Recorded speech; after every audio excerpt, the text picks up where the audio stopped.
Right. Okay. I don't know who can help, but it couldn't be me.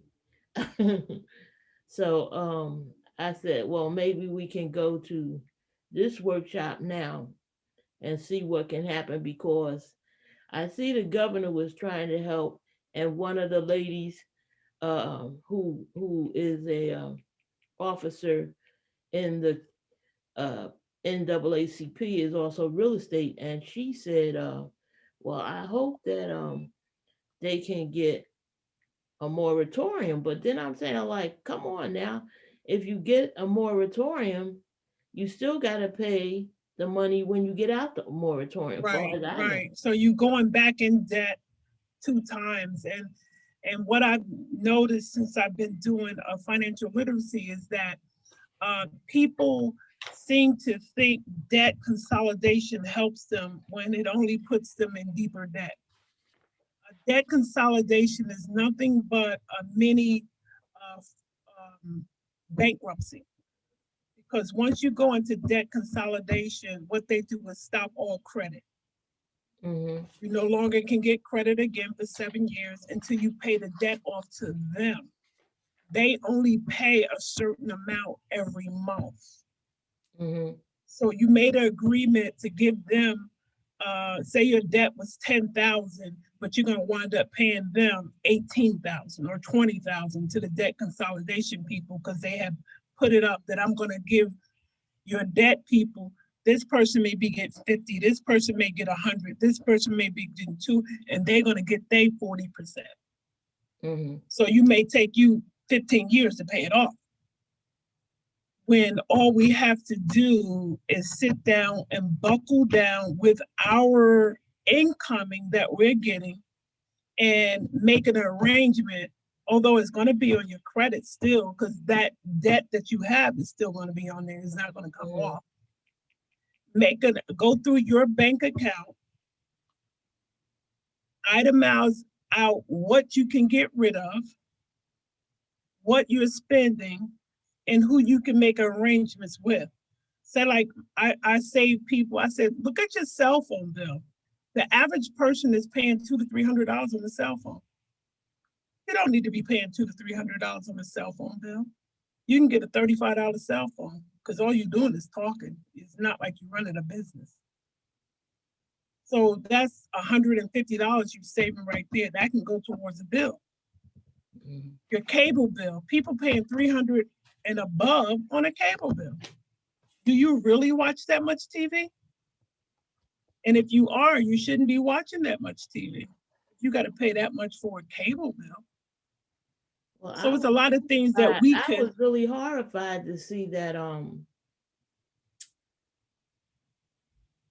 the people are buying homes, right? yeah, And I'm looking at the Sunday, home sales list in the Star right. Tribune, and I'm saying that people are buying these $400,000 homes. And yesterday I saw a property. Well, maybe it's 50-52. Maybe it's a big building or something. But I kept saying, like, who has $700,000 that they, you know, in this at this time, who can afford the Well, let place? me tell you, I moved to Pennsylvania, and where I am in Bethlehem, people are paying cash for their homes. So by being and going into different real estate groups, is like, it's a lot of people taking their 401k money, turning it over to a home, and then going and refinance it. So it looks like they're paying cash for it, but they're really not, because they took that 401k money out and Mm-hmm. just purchased a home to get that big. And then a lot of people in Jersey are buying homes, but those are people, groups, realtor groups they have discovered, and they putting all their money together, or five people are going in so they credit can get more money than a one person. I So it's see. just not one person that's doing all that. Yeah. And people have really soared through this pandemic. Everybody's not doing bad. It's just the Well, people that we around and You see know, and are the ones also that's, I know the media has a lot to do with it, but the people are encouraged to take out and renovate, you know, renovate out the hizzy. You know what I'm saying? Like, but can you really afford to do these things? You know, maybe paint. absolutely. I tell people, yeah, people buy homes with a 500 credit score. They say 560 you can do now, right? So you go out and buy a home at a 560 credit score, but you can't buy anything else but that home. So now you don't have no furniture. You can't even get your lights turned on. Right. So you just got a home. So they'll give you that. It's just like a car. They'll let you buy a car for $100,000 before they let you buy a home too. And people got $1,000 car payments. Oh, I'm telling you, because I It's just a lot. thought about it. And The it's young because man I financial talked to, literacy is not taught. I said, look, I said, they just, it was a new townhouse over on Johnson and Uh-huh. Clinton Avenue. Yeah. And I said, it's foreclosed already. Like, it couldn't have been more than 3 years. And so he said to me, well, look, Miss Witcher, he said, the people, they want the latest TV, widescreen, and Right. you know, that's what happened, Miss Witcher, he said. So, you know, I'm sure he knew what he's talking about. And Absolutely. I think about it now Because we because, don't. Yeah. you know, you can't, bad credit. I used to teach this. You know, I used to teach Yeah. consumer math. You can't get out of it. 7 years and you still buying those sneakers. You buying Mosimo. $300, You looking $400 good. sneakers they You wear. can't Yeah. afford it. And even the children are, and they uneducated. You know, you don't know how many times I've tried to put our program in the Newark system, which is a free educational program that we put in, and we pay the school. I couldn't get nobody to do that program. I got one school, and that was Westside High. Wow. He put it in his 9th grade, and we send them like $7,000 a year for doing the program. But the other schools, they wouldn't do it. Do you think Financial that literacy is just not taught. Hi. Hi, this is Kalina. Mrs. Robinson, do you think that the principals refused because they already had teachers teaching that class? They don't have financial literacy in Jersey. Well, I'm just saying because I know they can't Oh, graduate. no, I know it. they have math. No, We all graduated with that. No, there's a class, financial literacy, and they can't graduate without the class. But what I'm saying is that the challenge is, like you were saying, right? The students don't want to deal with that kind of math because their parents don't want to deal with that kind of math. So that I'm dealing with a cadre of seniors who failed financial literacy, and it was so very useful. Like they were using the calculators to do the interest rate, all of those things that are readily available online. They would not, they didn't see the utility in the class. Right. So, because like 12th grade, that's too late. It should start at the 5th grade because we learned algebra at 7th grade. I tell everybody the story. My father, he never beat me, never hollered at me until I failed in the 9th grade. And that was algebra. And I had to get my life together. And I got hollered at for nothing because I have not used algebra yet. And I'm 62 years old. So the things they teach us has nothing to do with life, like a checkbook. Although we don't write checks, but you still need to know how to handle a bank account. When we went to school, we had Howard Savings Bank where we learned to save money. Right. That's what my program is. It has a bank that comes in and it starts teaching the kids how to save. It's nothing but 50. You had a Capital One that were coming into schools, and if they matched the $50, they gave them 100. Yeah. Some of the credit unions were doing that as well. Right, but how many schools took that upon themselves to do? Yeah. So if I wanted to get additional information on what you're speaking of, your program, is it still available or no? Yes, it is. It'll start back up in September. I'm gonna give my name and number and take it down, and then email me. My email is brob113y@outlook.com. And just email me and say, I want the YFL literacy program. What school do you teach at? I'm the school psychologist at University Science Okay, and so, North Vocational. all right, and every year we give away, this year we gave away $600,000 for scholarship money for seniors. So I also can give you, that will start in October or November. All they have to do is do an online essay and a test. And whoever gets the highest score is how we allocate the money.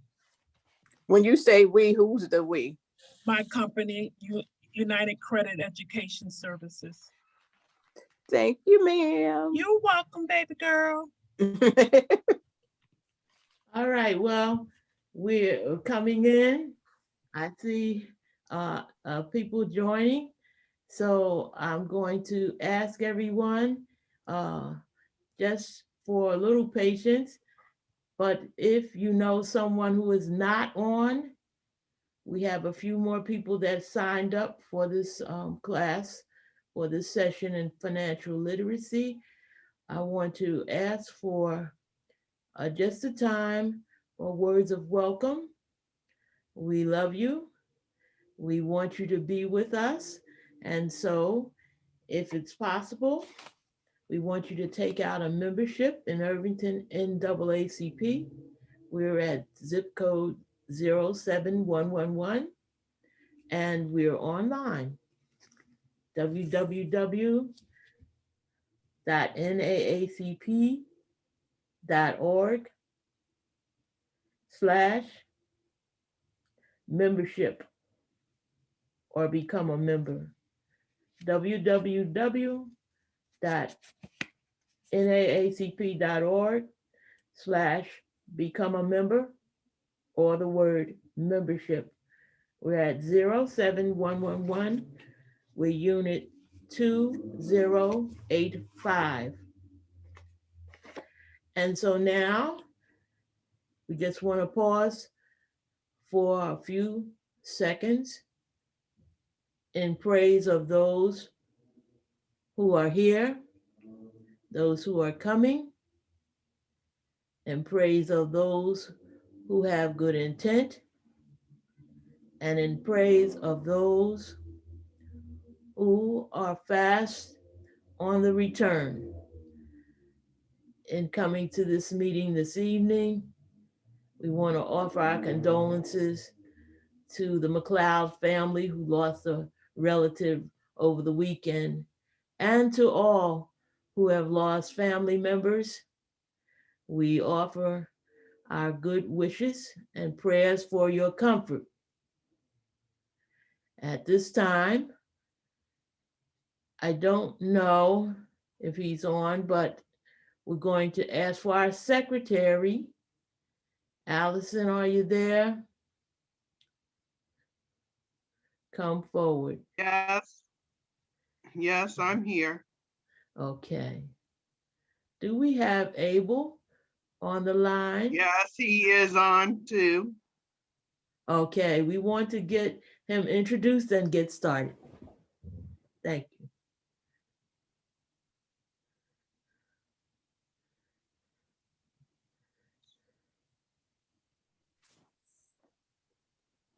There you are. Okay. That's Umar. Yes. Great. The mission of NAACP is to ensure the political, education, and socio-economic equality of the rights of all persons, and to eliminate racial hatred and racial discrimination. We want to introduce. Thank you. So we'll let Allison come on and she'll bring on Abel first. Abel. All right, Allison. Abel John Baptiste. He's the branch manager at the Investor Stuyvesant Village branch. He's been with investors for 14 years, 6 years at Stuyvesant Village. And he started off in New Providence. He's worked at the Union branch on Route 22. He's worked at the Livingston branch, and he's worked at the East Orange branch. He has been, you could call him what you say, a troubleshooter and a problem solver. So wherever needed, they've asked him to come and assist with getting their particular branch together, training supervisors, etc. He also is a 20-year resident of Irvington, New Jersey. And he also worships at the New Jerusalem Baptist Church on Nye Avenue in Irvington, where he's the president of the board at his church. So he lives, works, and plays and worships all in the township of Irvington.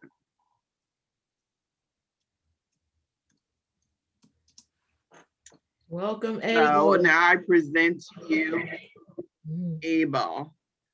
Thank you, everyone. It's a pleasure for me to be here with you guys today.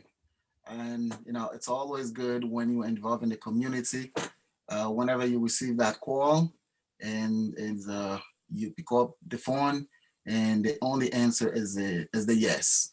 And that's why I'm here today and to be part of this meeting. And I have to say, I am very proud of you guys for the work that you do in the community. And I'm definitely one of them that's benefit of it in my church and the people around me. Thank you for all you do. When I received the call from Miss Allison, which are one of her, a customer that's not only a customer, it's somebody that I can call to ask questions about the town and everything. That's when she called me to be here today. It was the greatest pleasure for me to be here. And one of the things she asked me to cover is savings, car loans, and in case if somebody were trying to looking for mortgage. So we were trying to cover the first part is savings. What is basically when everybody heard the word savings, we all know about savings. Do we have to follow certain rules when we apply on savings, and especially the one that's actually we've been going through a tough time, the pandemic. Not everybody fortunate enough to have a job, but let's focus on the one that's receiving paychecks, whether through your job, through Social Security. We still have a way to save, and not only to save and to build your credit, because a lot of people, some people, for some reason, they can find money or from a relative or from their parents. Is that a real true savings? And the answer is no. You have to have a system that you can put in place for savings. Let's say, I know many of you probably heard before the word paying yourself when you receive a paycheck. How many of you that's really focus on receiving the checks and then willing to pay yourself? And not only paying yourself, how do you pay yourself? Do you have a certain rules you follow to pay yourself? I will choose two people. The reason why I choose those two, because they have one thing in common. One is Rachel Badnos. She's a certified financial planner in Washington, D.C. And another one, that will be Elizabeth Warren. I believe most of you in the call, if not all of you, know who she is. Both of them use the same budget rules to plan on savings. What is it? They both, they both say the same thing, like 50% the thing that's you say 50% on the thing that's needs, 30% on wants, and 20% on savings. What it means by that, anybody, it's never ever about how much money you make. It's how much money you can save. So basically there's no a straight line to say, okay, this particular person can save this much and that particular person can put. It all depends your situation. So, but you still can use those model that will help you save enough. But some people say, okay, how do I save? I want to buy this car. I'm gonna save 50% of my check. Yes, that's a great idea. But what you have to be careful with, when you save 50% from your check. Do you have enough left for all the other things? Meaning pay your bills, your if you have rent to pay, things like that. So what you have to be, while you're trying to save 50%, you put 50% in savings, thinking that you're saving for this new car that you want, and then now you end up paying overdraft fee on your checking account because you did not have enough. That's why it's always good to be careful when you're using any model that you use. You're looking at your paycheck, how much you make, and how much you can save.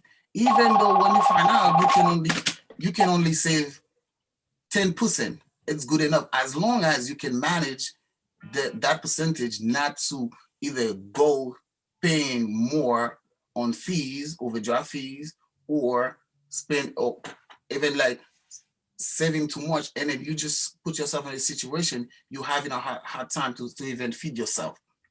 Those are the things that you want to make sure that you really pay attention to. Another thing, some people say, well, even if I save, like Miss Robinson just touched a good point earlier by saying, well, you can get the house and you can buy nothing else.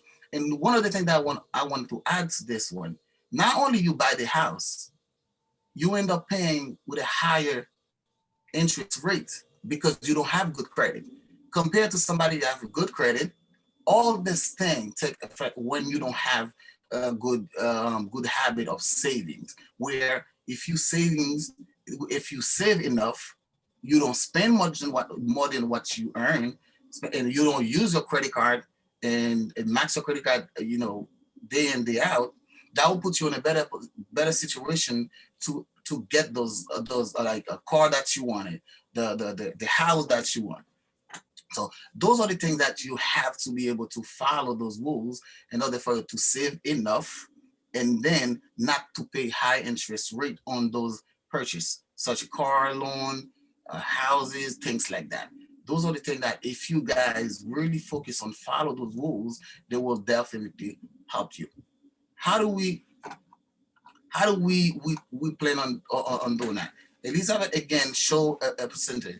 She's saying like, if when you get those paycheck, you can make a decision to from 30 to 35% goes to housing, 10 to 20% goes for food, 10 to 20% goes for transportation.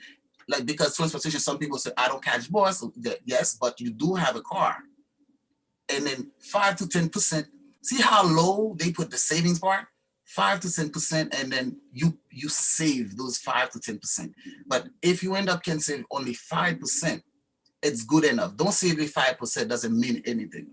But the reason why, if you spend, the more you're trying to save, you end up paying fees on your checking accounts where you spend all them for everything else.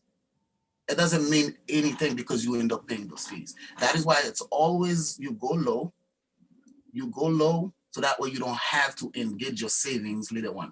And one other thing that's once you engage your savings for anything else, you will think, okay, I'm going to only take 5% of my saving.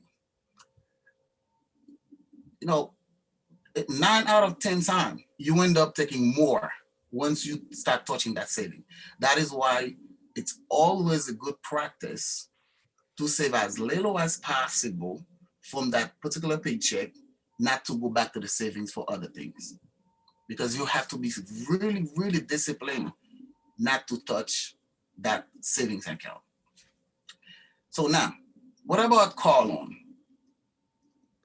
So even before we get to the car loan, there's another thing about, before you get to the car loan, remember they have to check your credit score before they give you the car.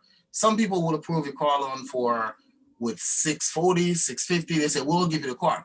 But one of the things that you have to look out for. So what's the interest rate? When somebody gonna get a 3% interest rate, 5% interest rate, and then somebody said, I'm gonna give you the car with 7-8% interest. How do you pay that car back? How do you pay the loan? All this thing, you have to really focus on what you want to do before you go ahead with those type of loan, because you end up losing the car or the house for that matter. That's why we have so much closure. Sorry to say, especially in our town, there's so much foreclosure. Those are the things that happen in this life. I'm really encourage you guys not to focus on putting most of your paycheck towards your savings account, thinking that you're saving it to buy something, and then while you end up paying more in interest. And I know you wanna do the right thing by buying the things that you want, but at the end of the day, you have to play smart, not to try to save too much and then end up paying it back in fees. So, and this is more like a conversation. I believe you guys might have a few questions for me. It will be good if we can communicate with each other. When you ask the question, I'll be able to give you some answers based on your understanding of what I've been saying about the savings accounts or savings on planning to buy something that you wanted in life or something nice, car, house, you name it. So I'm open for any questions. So that's how we will be able to, continue to discuss tonight. Thank you.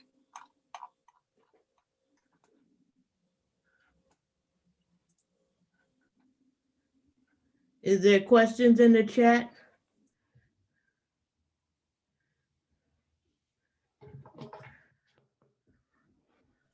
There are no questions in the chat. Okay, I wanted to ask, If there's no question, I have people something who to add. always go for bankruptcy. What is the recommendation about going into bankruptcy? What happens to that person? I don't really work on as far as bankruptcy situation, but I will. And I'm not too sure about the questions. What happened if you file bankruptcy? Is that the question? Like if they have pre-foreclosure or foreclosure and they want to declare bankruptcy, does that lead to them keeping the property or how does it work? Here's what I'll say. I'm not too sure about bankruptcy. I don't deal with too much bankruptcy. That's not my area. But one of the things that I have to say about foreclosure, because you mentioned it, it's better for you to do a short sale instead of let the house go to foreclosure. Because if you let it go to foreclosure, what happens is you still owe the amount that the house goes to foreclosure for. But if you go ahead, you sell it, short sell. Let's say the house can worth $200,000. You said, you know what, the bank, I can't afford the house. I will let it go for 150.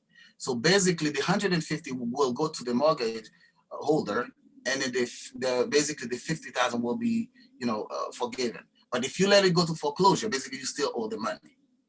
That's the only thing. But as far as the bankruptcy, I don't deal with bankruptcy much, so I don't know much about it. We have Charlotte. If I mispronounce your name, I'm sorry. Yes. When you're talking about savings, could you hit a little bit on the credit union, especially if you're working? Because I found that was the easiest way to save. It comes right out of your check, opposed to, then you got the bank and then you also got money market. But, there are different ways of saving, and some things might work easier for one person than another, especially if you want to buy a car too, and you have a credit union, the possibility of getting that car financed at a lower rate, within the credit union. Oh, thank you so much, Ms. Robinson. That was a great question. And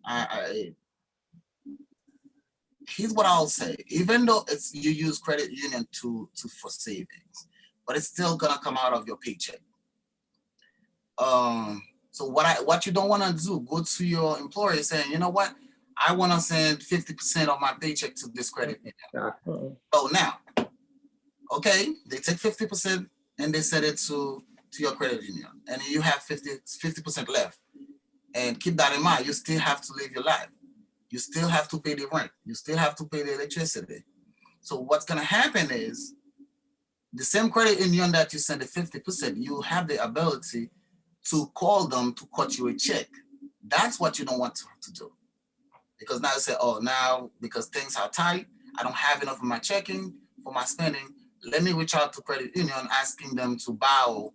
That's a word most people do use. Oh, I can borrow from my credit union. I will, let me borrow 1,500. I will put it back. Be my guest. You will never put it back. So Mhm. those are the things you don't want to happen. Make sure you go, you said, okay, take 5% or 10% from my paycheck. I have enough to pay other bills until I build my saving to buy the car that I want. You don't wanna, once you start borrowing from this credit union, you have pretty good chance to go downhill from that point on. Well, I think that's all according how, to the individual, because some people are able to master that. So that's one of the things that you have to look at, because it is a good step for those people that are able to manage all their other bills, et cetera, et cetera. So if you happen to be one of those type of persons, then, personally, that's a good way to go, because you do get the better rates and everything. And I wouldn't start out at 50%. You should sit down first and itemize and look at all the things that you have to pay out and whatnot, and then start from there how much you can save without just saying, I'm going to save, X amount of money. But look at what your rent is, your gas and electricity, if you got children, what all that is, how much you're spending on clothes, and maybe you don't have to spend that much on clothes, and how much you eat out, you can cut that back. But, there are some people that, I can't even think of the word I want to say, but, they have, for those people that have everything in their boxes and do it right, the credit union is a good place to go. And, and not thinking about borrowing, oh, I need, such and such, because, because you can get a loan from them. But, there are different levels of people who are able to save and able to manage their money. So that's why I mentioned the credit union. And even if you retired, you can still save money in that credit union. You can put it in yourself. Which I agree with you. Because what I'm saying is, we don't disagree on credit union. I'm aware. So it's all about the percentage. You have to always really go when you put the percentage down. That's something that you can afford, not to go back to borrow the money. I'm fine with the credit union, which any other bank accounts you choose to save. It's all about the percentage. I don't want you to put yourself in a situation and say, like, you know what, I want that car so bad, I have to save that much. That's where the problem comes in. But yes, I agree. You can start with credit union, and you can have the account anywhere as long as you're disciplined enough. Discipline, yes, that's the word. I think of two things. Yes. I was a math teacher, and I think of two things. And I think it was mentioned earlier that many times people don't understand percentages anyway.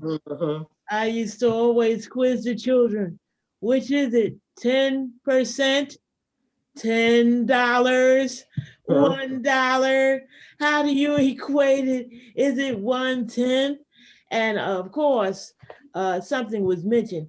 A lot of times the children have told me in classes, and many adults often, if they're not embarrassed, will say, I hate math. And that is because they haven't been taught really the fundamentals. And so when it comes to savings, what we see is that about 40% of our people are bankers and have accounts. And you mentioned savings accounts, and we will hear more about that in our next speaker. But we look at how much we know about how to accumulate wealth and then how to invest our wealth. And it is a very deep subject. I remember my first national NAACP convention they talked about making financial literacy a required course for everyone in high school. And I think we are at the cusp of that because economically, our country has been overturned really during this time of pandemic.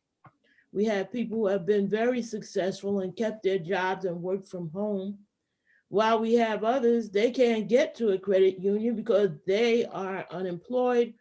They have not been on those jobs that provided the credit union services, and they don't understand banking in general. So I want to thank Mr.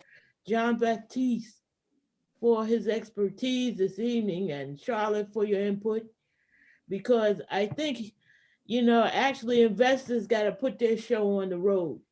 They have been so good to our community.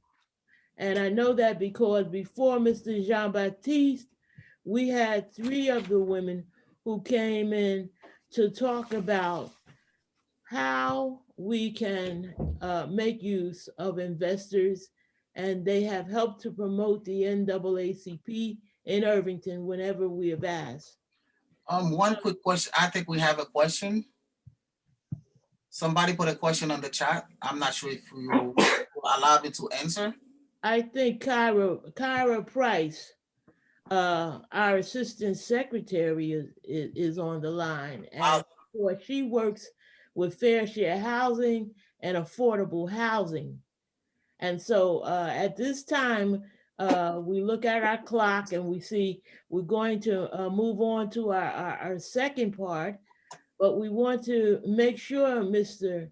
Jean Baptiste, that everyone gets in touch with you who needs services in the banking industry.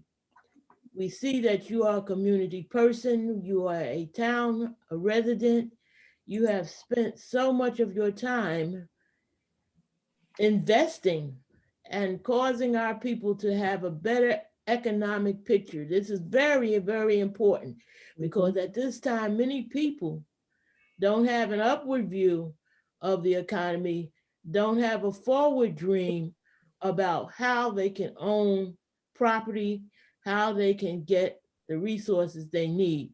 So we want to thank you and we want to invite you back again. And at this time, we're going to ask Omar to just give a brief introduction of our next speaker, Brenda Robinson. Omar, is he there? Yes, introducing Brenda Robinson. Stuyvesant. She's from the Stuyvesant Project. We're going to talk about financial literacy. Brenda Good evening. Robinson. Yes, Hi. thank you. Hi, good evening, everyone. My name is Brenda Robinson.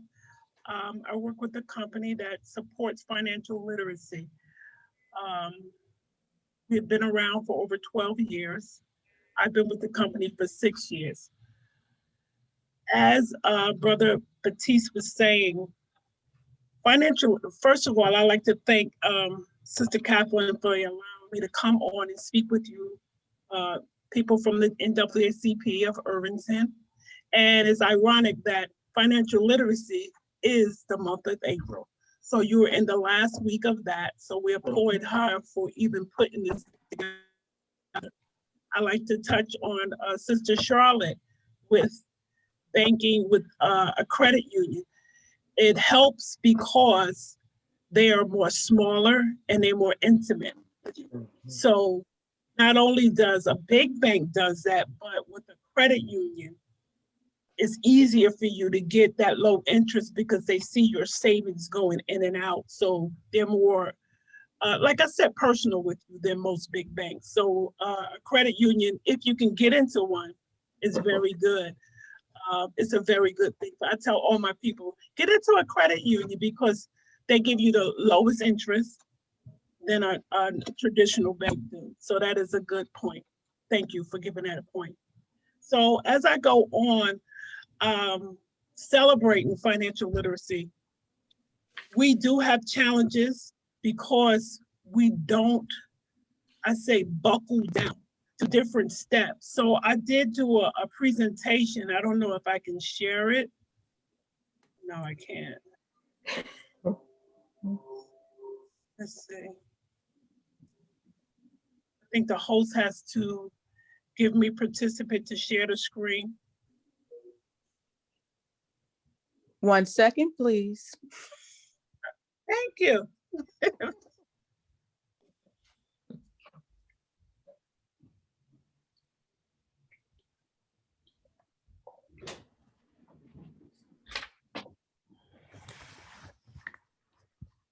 If not, I can read. So here.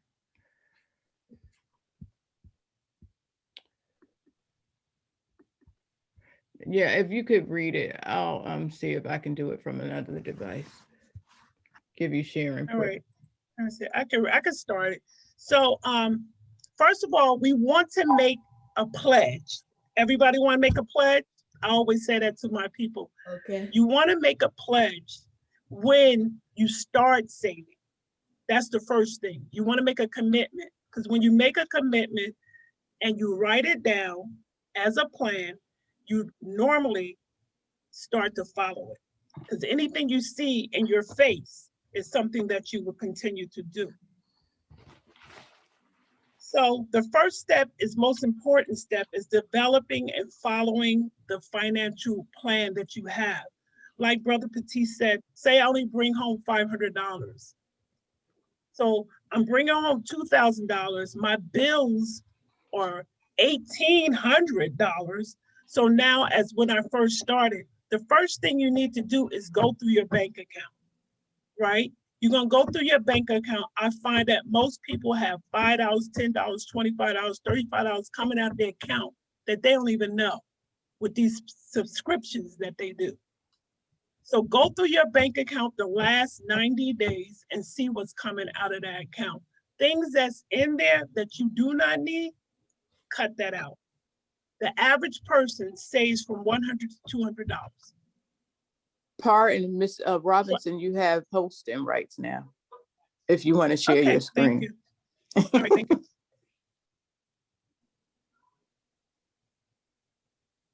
And you see? Ooh, okay.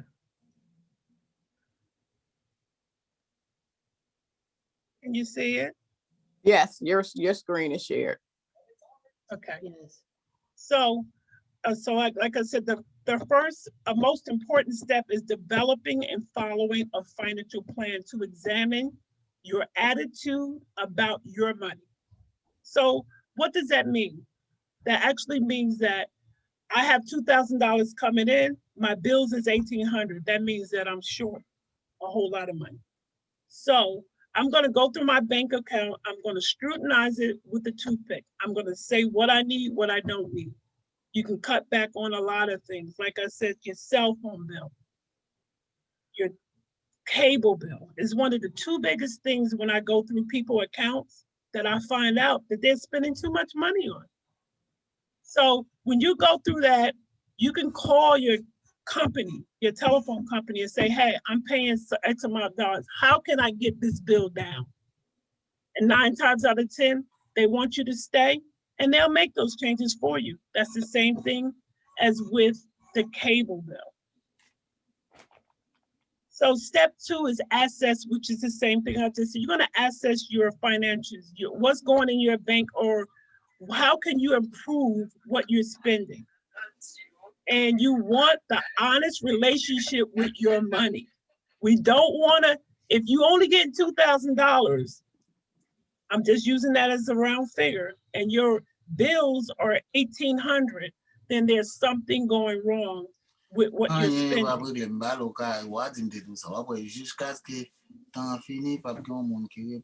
Mr. Baptiste, can you please mute your device? Thank you. Hey. Sorry. So you want that relationship. We don't have relationship with our money. So you want a relationship with your money. When you have a relationship, not saying you love it, but you want to have a relationship with your money because you want to know where your money's going. So you need to document your money. We don't document our money. You're not supposed to say, I had $100, and when you get home, you don't know where that $100 went. That means you don't have a relationship with your money. So you must be anxious to get started, but it's hard to get motivated when you're knee deep in paperwork. Getting your finance house organized is a great way to begin a path of financial wellness. But before you get bulldozed the pile, you want to know exactly what you're spending. So set yourself up for success. Everybody wants to be successful, for your money is a part of your success. While all members should be aware of their family's overall financial situation, choosing one person, if you're a couple, is to conduct your day-to-day finances in a good way, is to stay on top of these things. You appoint an individual in your household to make this, and you communicate with them on a daily basis of what you're spending. You don't want to be spending and the other person don't know nothing about you spending. So that's not good communication. So if you're a single person, then you can buckle down on exactly what you're doing. You want to get a copy of your credit report. If you, can you see, I'm gonna post this in, let me go backwards.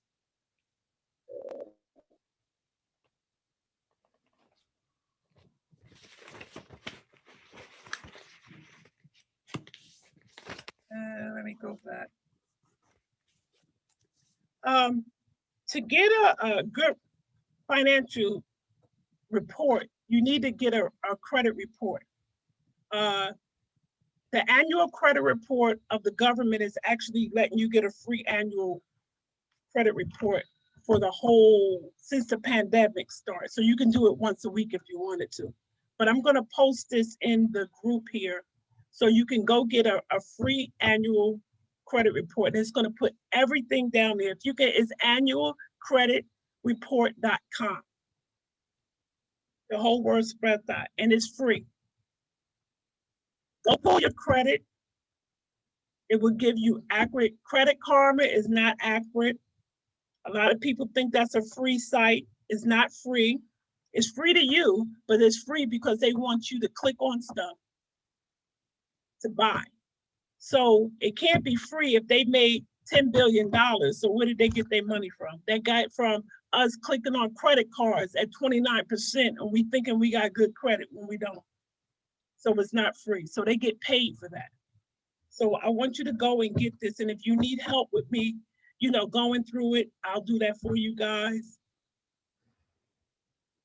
So then you want to clean up your credit report. So if you find an error or credit reports, you need to know your rights. Anything and everything, according to the Fair Air report, can be disputed. I don't care what it is. If you did it, it still can be disputed. Their thing is that they have to prove that it was you. You don't have to prove to them. By law, they have to prove that it was you. I actually can go on today and say, Charlotte owed me $500 and she ain't got to owe it to me, but they'll put it on her credit report. So everything could be disputed, and I can help you with that. So this is the pie chart of a credit report. People think, oh, I pay my bills on time, I should have good credit. That's not the case. 35% is a big part of the payment history, but 30% of what you owe. So a lot of people have a lot of debt, and that's what brings their credit down. You have to have 10% of credit type. They want you to have car notes, they want you to have home, they want you to have credit cards, and you only supposed to have 10% of new credit. And then they want 15% of length of credit. So that's how long you have kept your credit. So that makes 100% of your credit. So it's not always about paying your credit bills on time. Did y'all write that down? Or y'all could screenshot it? So making your money count. To develop an accurate picture of the amount of money you will have in the future, you have to decide what your income is, right? So once you decide what your income is, you have to decide what money is going out from your income. And that's how you can determine what your future will look like. So you're going to calculate your net worth. I tell everybody this, calculate your net worth. Everybody thinks they don't have a net worth. Everybody has a net worth. If you go through everything you have, from your sneakers to your television, calculate what you have and what is it worth. If it's $20, $30, calculate your net worth. You don't have to have a big old home or all these big things. Everybody has a net worth. So you want to simply calculate what your liabilities are and what your assets. What is the liabilities? That's stuff you pay out and you're not going to get back. What is the assets? Something that brings you money in. So you need to calculate what liabilities you have and what is your assets. And this will help you at your starting point. Debt. Like I showed you, 30% of your credit is based on your debt. So if you don't have, I said, most people that come to me for their credit is their debt. They have so much debt that they don't think they can pay it because they steady digging themselves more and more into debt. So that's what you got to look at, is what your debt and how long is, most people don't even know when they're going to get out of debt. Just because you got a home and it says it takes you 30 years to pay for it, it doesn't mean it's going to take you 30 years. If you knew what to put on your bill, you can pay it off quicker. So set your priorities. What is your priorities? Do I go to the movies? Do I eat out? Do I need a $900 car payment? Do my rent need to be $2,500? What priorities do you have? So that's what you need to establish. Do my cell phone bill need to be $200? No. So you need to establish what priorities you want. Because when you get to a certain age, how can I say this? Nothing wrong with living in a senior building, but you work all your life to go live in a high rise with a whole bunch of people. I know I did, and I didn't want to. But because of financial literacy, I knew nothing about living somewhere. Freedom. Less bills is freedom to me, right? What do you think? Wow. So are you getting some value out there? If you have, can you put a 1 in the chat? Say value, value. If not, so I want to keep going. Let's talk about step 11, set smart financial goals. Before you think about setting goals, review the 5 parts of SMART goals. S means a SMART goal is specific. You want to be specific in the points of something you want to achieve, right? Change. You gotta be what? Specific. M, a SMART goal is measurable. That means I can do it. Brother Patisse was saying 50%, he was just using that as a number. You got to be smart with it, and it gotta be measurable. If I only can save $20, guess what? That's what I saved. $20 added up, it's going to add up. But if I'm not saving anything, like I always tell people, if you save $2, that's $2. Keep saving that $2. But we don't do that. It's been always nothing but $2, always nothing but $1. But if you can save anything, it's a savings. A SMART goal is achievable. Setting goals to a high can lead to frustration. The same thing he said. You can't save 50% of your check because that's going to be frustrating. You're going to lose interest in it because it is unachievable. So you can't do that. So a SMART goal is rewarding. Reaching the goal should be a reward for your hard work. That's a reward. C, and you want to track it. Set milestones and schedule for your goals. You want to set I say 90 days. Do a 90-day goal. Set 90 days. If it's nothing but $1,000, set that goal for that $1,000. You'll be very happy with it. So personal financial goals would differ in the length of the time, like I just said. You want to set goals if it's 60 days, 90 days, 30 days, you want to set it and put it at a reasonable amount. If you know all you can save is 500, because you may eat out all the time. You want to take that money and now I'm just going to cook. You can see the difference in that. Set up how much you spend it. That's one way you can look at your bank accounts, but most of us don't use cash. We use our debit card. So if you went through your debit card and you say, Dad, I spent $75 at the McDonald's or this and that place, you'd be like, wow, I could have saved that $75 because I could have cooked. So you're going to set those goals.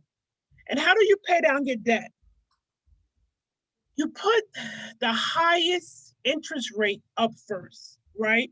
So you go through all of your accounts that you have. You're going to look at their interest rate that they have set for you. So say you got one card that's 29.9%. If you're paying $20 on it, you know you're not doing anything. So you want to go through there and you want to set and pay a little bit more, right, on that account.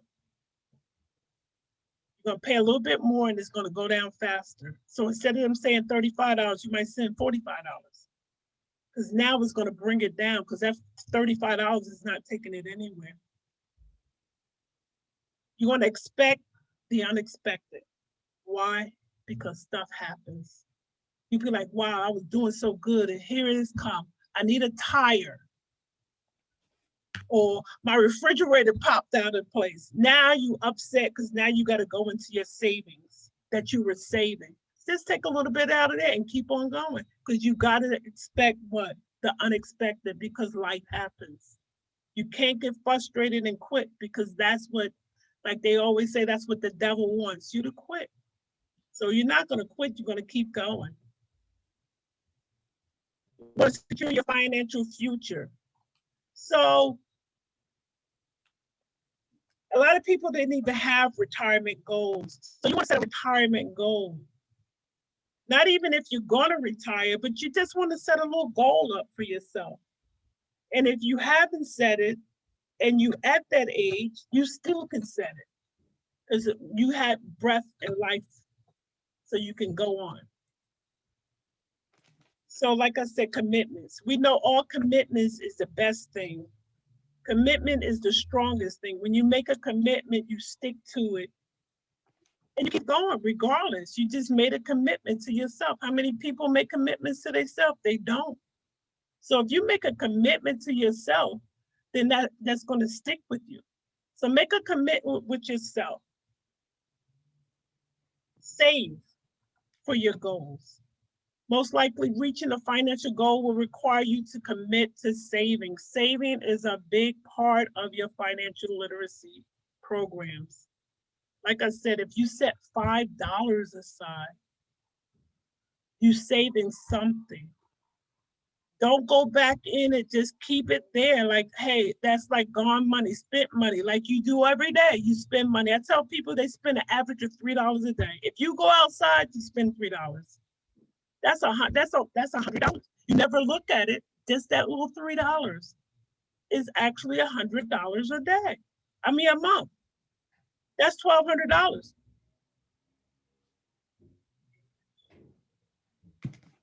You want to follow where your money goes. Most people, financial health doesn't depend on how much money they earn, but it depends on how much money you spend. To help you find where your money is going the next 3 steps of tracking. You want to identify and document and fix monthly expenses. I'm going to go through this quick because I know I only had 30 minutes. You want to do a financial, I said like a financial expensive. You want to make out what your expenses are. Make that out. Make out what I pay out, what comes in. You want to identify the plan monthly. Or you can do it every 2 weeks. Just look at the plan. Let me see. Did I spend this much? Did I do that? You want to track even your water bill. You want to track your electric bill. How much is this? What did I do different? Why is it this? Why is it that? You want to track every expense that you have. You want to write it down. You want to, like I said, you want to document all of your spend, everything you spend. Just do it for 90 days. Everything you spend, just document it and see, so you can be aware of what's going on with your money. Because your money is your partner. You may not think it is, but if you ain't got no money, you don't have no partnership. Identify ways to reduce spending. Once you identify what you're spending, then you can identify and reduce what you're spending. Save money on groceries. So I tell some people, if you cook every day, cook every other day, make enough for 2 days. Then you got enough for 2 days instead of cooking every day. I don't know about with a family, even with a family, you don't have to cook every day. You can cook for 2 days. That's saves. I know anybody on here got kids, I know y'all eat out a lot. Share tips for change. When you identify ways to reduce spending, you will honestly, you will see yourself begin to see financial wellness. Like I said, document your desires. Protect yourself by performing a financial checkup always. Like I said, that financial annual checkup, it'll let you know everything that's going on in your finance life. We now can do it. I don't know when they're gonna stop it, but you can do it every 2 weeks to see what's on it. And it's free. You don't have to pay for it. Understand the cost of credit. Some people think, oh, I'll just pay. If you're paying over 0% for financing, people buy cars for 0 financing. That means they ain't paying no finance. They're just paying a straight car note. Wouldn't you want that? Because if you're paying 12 and 25% on a car, that's actually 2 cars, right? So I tell people, even your car insurance is based on your credit. People don't know that. If you got bad credit, you're paying high insurance. That's right. And Jersey got high insurance anyway, so you're paying double if your credit bad. But people don't want to get their credit restored or see about their credit because they don't think it's important. But it's very important to have good credit. You want to manage your finances by putting together a puzzle. And the pieces of that puzzle is working toward a healthy financial stability. And that will be making a guide for yourself. So you want to appreciate the benefits. You got to keep moving. I want to say congratulations. You have been given a great deal of thought of your finances, your situation, your spending habits, and the change to process. You now have a knowledge of necessary to make positive decisions that will ensure a successful financial future. My name is Brenda Robinson. Get your annual free credit report and give me a call. My number, let me put this in there. Anybody got any questions?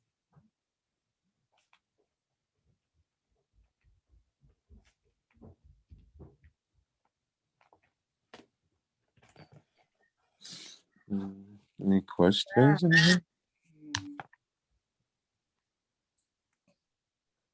Any Ms. Robinson, Ms. Robinson, can you speak to the benefit of having life insurance when we're talking about saving? Oh my God, that is one of our importancy. I can tell you that there's 2 types of insurances. A lot of people love to talk about the insurance that you can draw off of. Can you hear me? Yes. And then there's an insurance policy that you pay just for death benefits. You have the whole life insurance and you have term life insurance.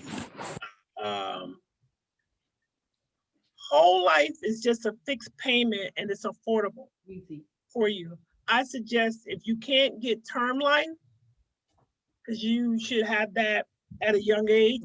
Because if you try to get term life at an elderly age, you'll be paying $300 to $400 a month. What is term? It's very expensive for term life because they allow, it's like they're like certain interests you can get and it grows your money. If you at that age that you can't get term life, I would suggest you save that money. So that's the commitment that you have to do. But everybody that has breath should have a whole life policy.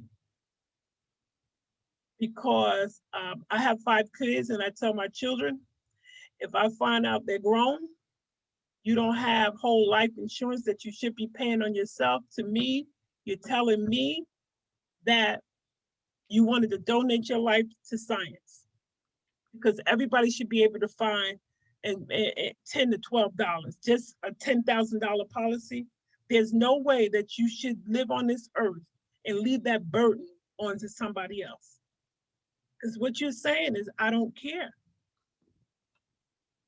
That's exactly what you're saying. I don't care. Don't you think that?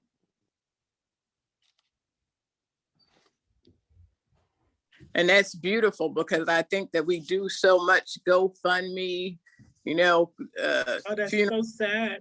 Right, because people, we're spending on fashion and car notes and jewelry, and jokers aren't putting away policy money. But I see, Miss Charlotte, you had your hand. You have a question or a comment? You still muted, Miss Charlotte. You're muted. Charlotte, unmute yourself. She's still muted. If you've had term insurance since you were young, like in your 30s or whatever, and now you're in your 70s, and of course it goes up, there was something that they converted and whatnot, because after 75, the next year is going to be even more. So what do, yes, so you know, all of my kids are grown, and I'll be covered. They don't have to do anything. But this term insurance that I've been paying on faithfully, you're losing. Yes. So what is it when they said, because I haven't had a chance to call, when they said there's something they can turn it over into, I don't know if they said permanent or what. I would call them, because I know that whoever sold you that policy should have came to you before your 29 years had came to a fullness, because you could have took that money out, the full amount, and put that money into a savings and got that 2.5% or whatever amount it is. But the person that sold you that should have come to you. Somebody did call.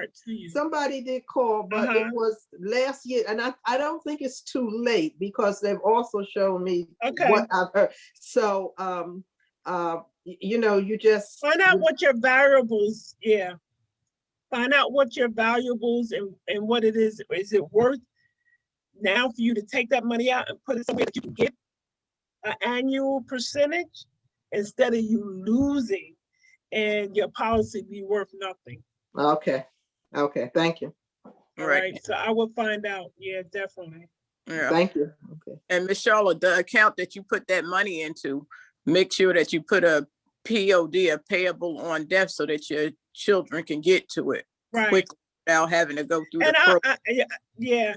And I also want to talk about wills, power of attorney, and trust that we do not, as Black people, have. No, I just did a trust. You don't have it. I have a trust. You need a will, a power of attorney. You need a medical will. You need the whole shebang. We do not. People don't talk about it, and it's the saddest thing, because we're not taught about it. You know, I do a presentation on will, power of attorney, and trust too.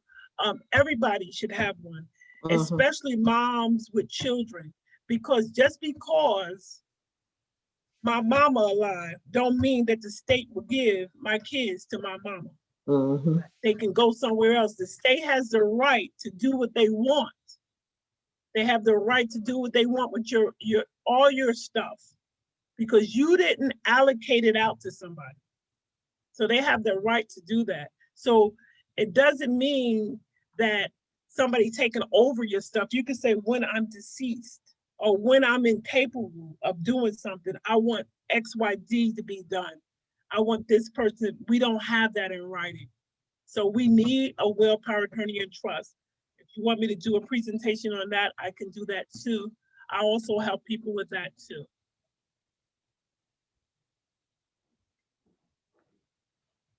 Well, I think that we have been enriched this evening. I want to say that I haven't learned this much about finances in all my life until this evening. And I want to thank you, everyone, for coming on to this, our Irvington NAACP Financial Literacy Session. We know that Abel Jean-Baptiste has just done so much for the community, and that Brenda Robinson continues to support us and bring us wealth of information. I want you to know that they come free, that this is all volunteering, and that they have given us so much energy and work for progress that we need share, that we need circulate. I want to say thanks to Kyra Price for taking the time. Thanks to Mr. Biden and everyone who has come on. Demetria, I see you out there. If you want to just give us a word of wrap up, we're going to conclude and invite all to join us in our work with Irvington NAACP. You can go online, and this evening, the National NAACP is sponsoring a celebration, a memorial celebration to Bishop Graves, who has worked hard in civil rights.